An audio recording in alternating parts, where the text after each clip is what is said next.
Chers amis, bonjour. C'est avec grand plaisir qu'on se retrouve encore une fois dans le cadre du projet Matmidim. Et Bezrat Hashem, aujourd'hui, nous allons continuer la Souya de Sheva Brachot pour la deuxième semaine. Et nous allons étudier le programme du lundi Shiur Aleph. Alors, dans le programme du lundi Shiur Aleph, nous avons la troisième Shita concernant les Sheva Brachot. Quand est-ce qu'on peut faire les Sheva Brachot? Quelle est la Agdara? Quelle est la définition de Panim Chadashot? Quand est-ce qu'on appelle qu'une personne est considérée Panim Chadashot? On va étudier Bezrat Hashem aujourd'hui, le Rosh, le Rashba et le Ran. Alors, dans la troisième Shita, c'est ne pas avoir mangé à une des Seudot. Et la question qu'on va étudier sur le Rosh, c'est est-ce que selon le Rosh, si quelqu'un a assisté à la Choupa, mais pas au repas, est-il considéré Panim Chadashot? Donc on va lire le Rosh. Tanu Rabbana. On enseignait Chachamenu, on enseignait les Chachamim. Birkat Chatanim Kol Shiva. La bracha que l'on fait, les Shiva Brachot, c'est 7 jours à Rabbi Yehuda, Ve'u Shebaou Panim Chadashot. Donc ça, c'est la Gemara. Rabbi Yehuda nous dit, pour pouvoir faire les Shiva Brachot, il faut qu'il y ait des Panim Chadashot. Shelo Achlu Adata. Nous dit le Rosh, fais attention, ce sont des gens qui ne sont pas mangés, ils ne sont pas assis pour faire la Souda des Shiva Brachot. Afelu, nous dit le Rosh, même si Ayub Beshaat Choupa, c'est des gens qui ont participé à la Choupa, mais après la Choupa, ils avaient des obligations, ils ont dû partir, ils n'ont pas assisté à aucune des Seudot, donc ils sont considérés Panim Chadashot, et donc s'ils viennent, alors on peut faire les Sheva Brachot. Venire, nous dit le Rosh, mais il faut savoir, je venirai, des Lo Mikru Panim Chadashot, ils ne sont pas appelés Panim Chadashot, et là, Bnei Adam, Shemarbim Bishvilam Simcha, Yoter, que quand ils viennent voir le Khatan et le Kala, c'est des gens pour lesquels il y a plus de simcha. Et donc, ça rejoint ce que dit Tosfot à ce niveau-là, que c'est faut qu'il y ait des gens pour lesquels on a une plus grande simcha, ça rajoute de la simcha. Ve Shabbat, Chashuva kepanim chadashot. Et Shabbat aussi, puisqu'on rajoute de la simcha, on rajoute de la souda, c'est une simcha, alors c'est considéré comme panim chadashot. D'Amar be Midrash, parce que le Midrash nous dit Mizmor shir le yom ha-Shabbat. Le Midrash nous dit, il y a marqué Mizmor, c'est un Mizmor pour le jour du Shabbat. Une chanson pour le Shabbat. Amar HaKadosh Baruch Hu, nous dit le Midrash sur ce pasuk, HaKadosh Baruch Hu a dit, ou Panim Chadashot, HaKadosh Baruch Hu il a dit, Panim Chadashot ba'olekan, que le Shabbat c'est quelque chose de nouveau, c'est quelque chose qu'il n'y avait pas avant. V'derech la'arbot beShabbat simcha u'malot, et là l'habitude on rajoute de la simcha Shabbat, on rajoute aussi des manotes, des repas, des choses prêtes. Veyesh mekomot chez Shabbat, et il y a des endroits où pendant Shabbat, lors de Shabbat des Sheva Brachot, achar siyum atfila, une fois que la tfila est terminée, melavin kol akaal, le kaal raccompagne, toute l'assemblée raccompagne, et achatan, le chatan ad beto jusqu'à chez lui à la maison. Veomrim sham Sheva Brachot, et là-bas dans sa maison, on dit le Sheva Brachot. Veomrim vipnei she'alo sham rov kaal beyom hashi, puisqu'il a l'habitude de se marier le vendredi, et pas tout le monde le vendredi n'a pu assister au mariage, à la célébration du mariage.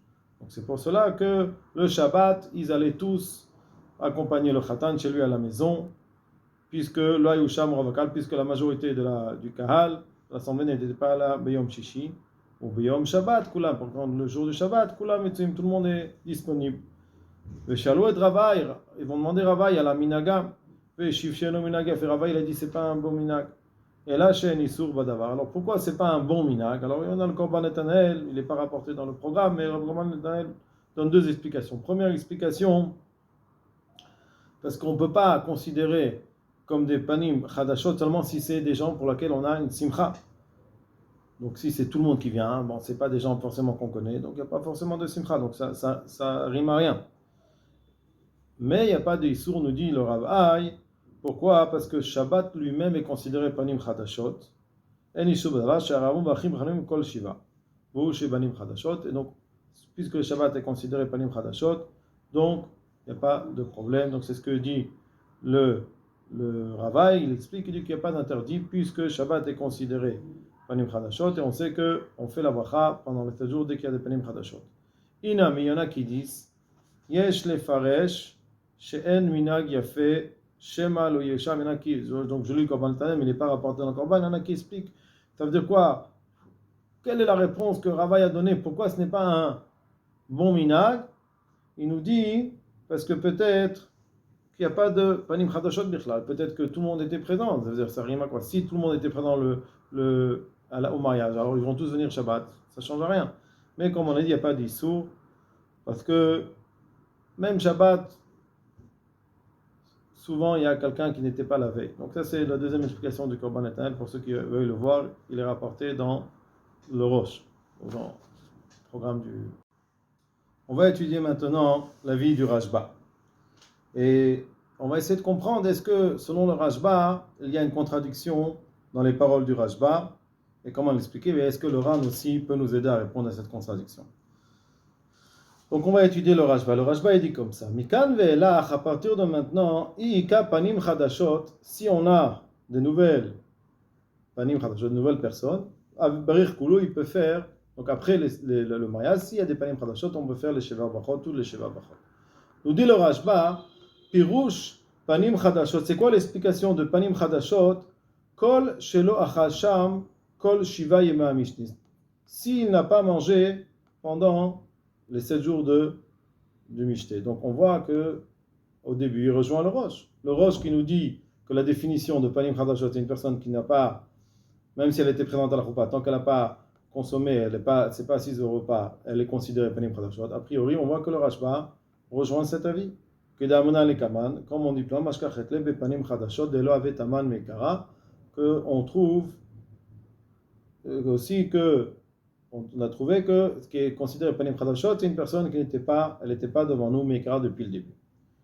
Il dit le Rashba, il continue, des pepere kelo megalchim amrinan, dans le Perek, dans le Gemara de Moed Katan, la Gemara elle dit comme ça, im baou panim chadashot choletz. Là-bas on parle au niveau de la velout, au niveau des tefilin, que s'il y a une nouvelle personne qui est venue, elle doit enlever ses tefilin pour ne pas que la personne qui est nouvelle croit qu'elle a mis les tefilin alors que c'était un jour elle ne pouvait pas mettre les tefilin. On ne va pas entrer trop dans la halakha là-bas, mais on voit que pour ne pas tromper, si une nouvelle personne qui était pas là présente depuis le début, pour ne pas la tromper, on doit enlever ses tefilin. Et là-bas on voit que la définition de panim chadashot chez Pirchou, de lo avet aman meikara klal, que quoi, si elle n'était pas devant nous depuis le début. Ve'an ami de kavate. Et là aussi, on veut dire que c'est la même définition. Shim basham adam beshat abracha velo nichnat sham kol yema mishte mevachim sheva brachot afal pi shelo achal. Si une personne, elle était là au moment de la bracha et elle n'est pas rentrée dans la souda, dans le mishte, dans ce cas-là, on fait les sheva brachot afal pi shelo achal sham achav, même si il n'a pas mangé aujourd'hui. Donc on voit que c'est quoi la définition de panim chadashot? C'est un peu contradictoire a priori, parce qu'au début le Rashba il a rejoint l'avis du Rosh, et là on voit que le Rashba il dit que quoi? Il dit que lo nichnas sham kol yemei mishte, il faut que ce soit une personne qui ne soit pas bichlal rentrée tous les moments du mishte. Donc c'est pas, il faut que ce soit quelqu'un qui n'est pas mangé. A priori, même une personne qui n'a pas mangé, si elle est rentrée, même sans consommer, elle doit faire, elle est plus considérée panim chadashot. Donc a priori, on a une contradiction. Je répète, au début, le Rashba il nous explique que panim chadashot est considéré une personne qui n'a pas mangé. Et là, on voit que le Rashba il nous dit, de même que dans Elou Megalchim, c'est une personne qui n'était jamais rentrée. Là aussi, il faut que ce soit une personne que si elle est rentrée, si elle est au moment de 7 jours, elle est rentrée, auparavant, elle n'était pas rentrée tous les jours du Mishté, alors on fait les Sheva Brachot. Ça veut dire qu'il faut que même faut pas qu'elle soit présente au Brachot. Donc c'est un peu contradictoire. Alors on va dire que quoi? Qu'en fait, le Rashba, lui, il est cholek sur le Rosh. Et en fait, il faut que ce soit une personne qui ne soit pas du tout présente pendant les 7 jours. Il faut que ce soit vraiment une nouvelle personne. Ah, vous allez me dire tous, il y a marqué Shelo Achal. C'est-à-dire Lav Dafka. En principe, une personne qui rentre, elle consomme, elle s'assoit, elle mange. On n'a pas vu des gens qui arrivent sans manger. Donc c'est pour ça qu'au début, il dit qu'il y a Shelo Achal. Mais il faut que ce soit une personne qui n'est mangée, ni rentrée. Et on voit que quoi? Que il ne doit pas être présent jusqu'au moment où il vient. pendant les brachot. Et on peut se poser la question, s'il est rentré comme ça 2 minutes et il n'a pas été présent au moment des brachot, même sans consommer, alors est-ce que le Rashba considère ça comme panim chadashot ou pas? Ça, on peut se poser la question.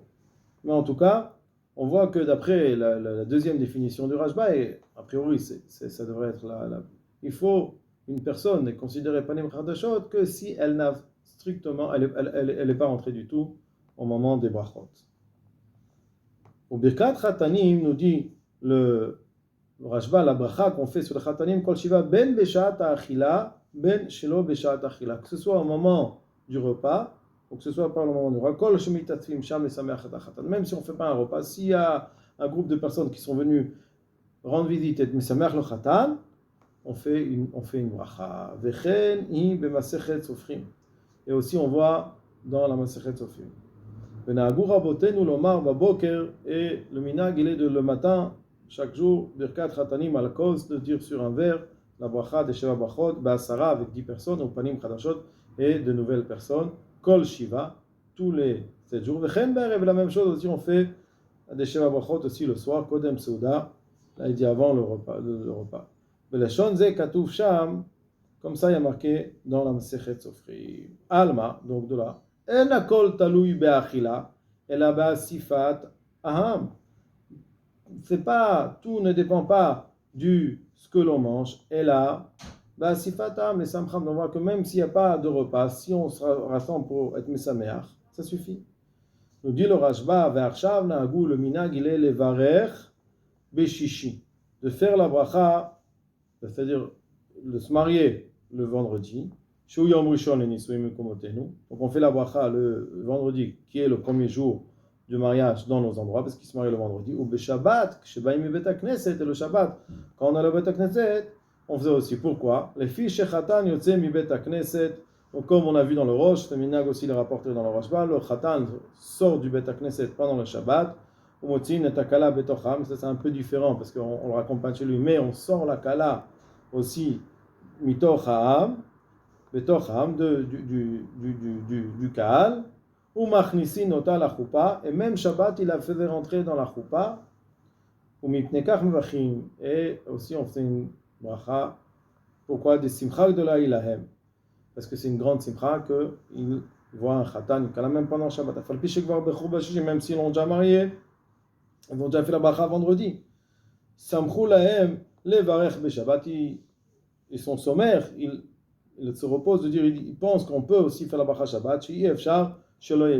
Pourquoi on fait Shabbat? Parce que c'est impossible que Shabbat, il n'y ait pas une personne qui n'était pas présente la veille. C'est pas possible qu'il n'y ait pas une nouvelle personne qui n'était pas présente pendant le mariage. Donc c'est Panim Chadashot. Et le Rashba amène l'avis de Tosfot. Tosfot Amoud et Shabbat Panim Chadashot. On n'a pas besoin de tout ça parce que Shabbat est considéré Panim Chadashot. Comme il y a marqué dans le Midrash, Mizmor Shir le Yom HaShabbat. Mizmor Shir le jour de Shabbat, Kevan Shabbat Shabbat, puisque Shabbat est venu, Amar HaKadosh Baruch Hu le Malach HaSharet. HaKadosh Baruch Hu dit au Malach HaSharet, Amru Shira lefanai, dites une Shira, un chant devant moi, chez Panim Chadashot Ba'olokam. Donc d'après Tosfot, effectivement, on n'a pas besoin de rechercher une nouvelle personne. Donc on a vu la chita du Rashba qui au début a l'air très contradictoire, parce que d'un côté on voit qu'il faut que ce soit une personne qui n'est pas consommée, après il nous dit qu'il faut que ce soit une personne qui n'est pas là, Bichlal, vraiment quelqu'un d'inconnu, ou quelqu'un qui n'était pas présent, pas inconnu, mais quelqu'un qui n'était pas présent. Et on a expliqué que, en fait, ce qu'il a voulu dire qu'il n'a pas consommé, c'est-à-dire quand on pense une personne qui rentre, c'est sûr qu'elle s'assoit et elle mange avec tout le monde. Donc ça, c'est ça l'explication du Rashba. Ce qui est étonnant dans le Rashba, c'est que le Rashba, il parle de Sha'at HaBracha, il n'était pas une personne qui n'était pas là pendant Sha'at HaBracha. Donc effectivement, il est différent du Rosh. Parce que selon le Rosh, on voit que si elle était présente, mais elle n'a pas consommé, elle est considérée Panim Chadashot. Et d'après le Rashba, même si elle n'a pas consommé, parce que lui il pense que le fait que de se rassembler, c'est déjà une simcha, comme il rapporte du Midivre Somchim. Et donc si une personne n'était pas là au moment de la bracha, alors elle est considérée Panim Chadashot. Mais si elle était là même sans avoir consommé, elle n'est plus considérée Panim Chadashot. La question elle est si c'est une personne qui n'était pas là au moment des brachot. Ça en reste quand même une question sur le Rashba. On va étudier maintenant le Ran. Le Ran nous dit comme ça, Panim Chadashot, Bechol Yom, chaque jour, Shelo Hayasham Etmol, qui n'était pas présent la veille. Va Ramban, maintenant le Ramban, il est rapporté, il nous dit, de Kol Sheba Panim Chadashot.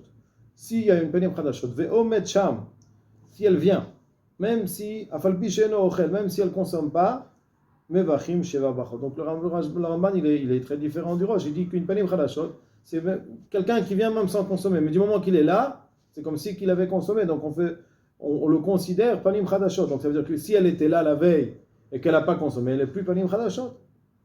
Vekatvuot Tosfot ont écrit sheim baou panim chadashot balayla. Si ils sont venus panim chadashot la nuit, al mevachim alav laila veyom. Ça marche pour le jour et pour toute la journée. La simcha du panim chadashot qui était la veille, elle continue aussi le lendemain. Mais par contre, il faut qu'il soit présent au moment de la bracha. Ils ont écrit au nom de Rabbeinu Tam, Panim Chadashot, Ainu Shismechim Alav Ben Achupa. Rabbeinu Tam dit qu'il faut savoir que Panim Chadashot, ce n'est pas quelqu'un d'inconnu, il faut quelqu'un qui soit connu et qu'il vienne pour réjouir et qu'on se réjouit de sa présence. Donc voilà, donc on a terminé le programme d'aujourd'hui. Je vous souhaite à tous beaucoup d'Atzlacha.